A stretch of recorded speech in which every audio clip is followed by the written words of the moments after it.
So Sandy showed the uncertainties in the region and questioned physical as well as social resiliency. It also showed the vulnerability for electricity infrastructure. Taking out one power plant on Manhattan, turning Manhattan into a NOPO and a SOPO, a north of power and a south of power, blackening out half of it.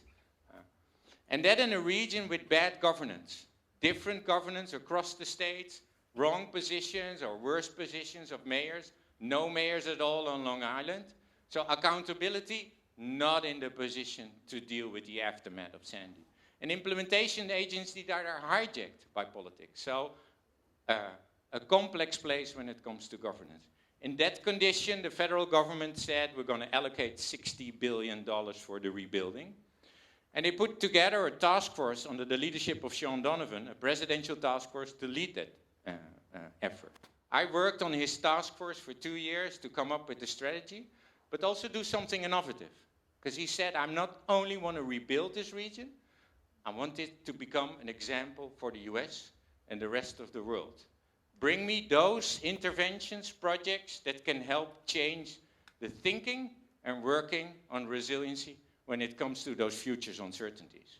And I remember this long-term approach and innovative projects, the connection between public and private, partnerships and financing, collaboration across the board, being inclusive, and building up the capacity to deal with these uncertainties.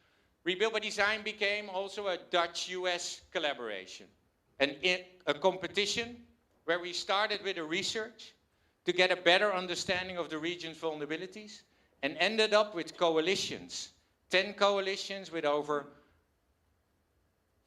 through a collaboration with over 500 organizations, thousands of people, in 9 months developing solutions that were able to change the region. A region at risk with real community needs. A region at risk that through a collaboration of federal agencies, local and state governments, public and private partners, design teams, innovators, NGOs, activists, loners in that region had transformative capacity. 10 teams came up with designs across the board, from architecture all the way to a regional scale, connecting the politics of these big guys with the real local need on the ground. Driven by design, driven by the idea that we can change the world with innovation. MIT developed a plan for the Netherlands, OMA for Hoboken, Deltares and team a plan for Room for the River, Penn Design a project for Hunts Point, the big team together with Arcadis for protecting Manhattan, Escape for protecting Staten Island. Every project had a different take. More environmental, more urban, more infrastructure, more small-scale communities, more big-scale economies. We selected 6 winners and allocated $920 million for implementation. And as we speak, they are ready to be implemented. Leadership, collaboration, and innovation drove ownership on the ground in those communities by design. But it also informed the government. So this detour I talked about went back. Federal government asked for a national competition. And I created the National Disaster Resiliency Competition that just had its 14 winners in January.